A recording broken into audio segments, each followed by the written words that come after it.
Hello, everyone. Welcome to week 14 and bit of 15 as far as C++ goes.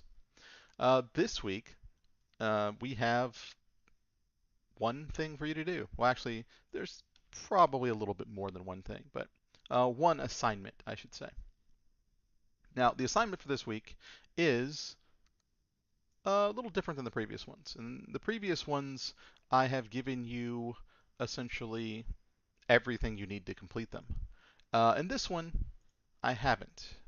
And if you click on this, and there's a little explanation video there as to why that is. Uh, the purpose of this project is essentially for you to figure out how to do some things on your own, or figure out how to search it up at the very least. So you'll find the details of that there.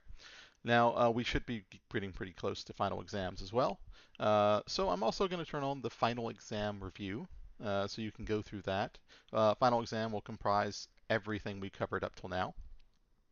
Obviously, you'll have to kind of do that, if not in person, at least uh, where I can see you.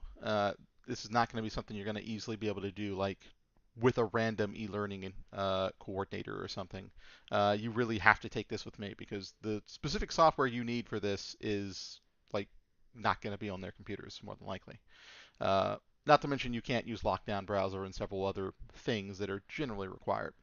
So a few weeks ago, I posted the exam times. Hopefully everybody has gone through those. If you have not, you're late to the party. Pick one of those times and take the exam. The exam itself will basically just be pretty similar to the previous exams, except for, well, one, I'll be there.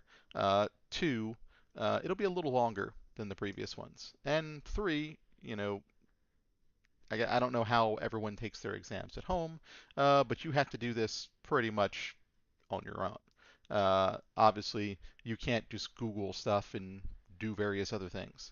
You have to know what you're talking about, know what you're writing for this.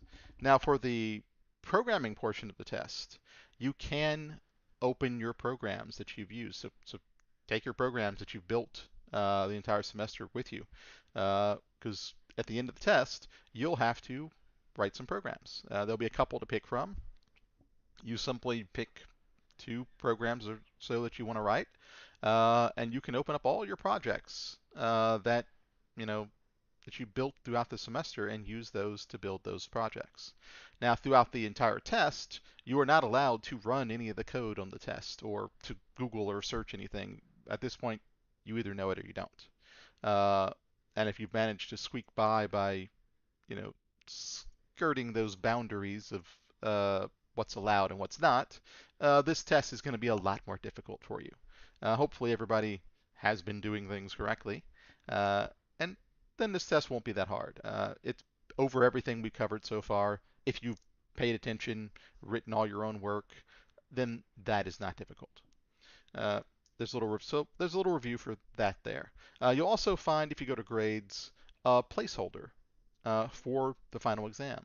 So you can plug in scores and get a rough idea of what your grade will be if you make that on the test. Uh, Now keep in mind your final exam can count twice and replace your lowest test grade.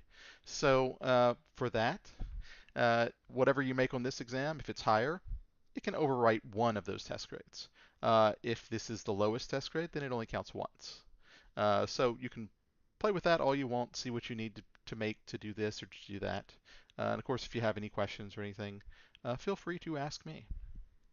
Otherwise, have a good week. Hopefully, you'll all be ready for the final exams coming up.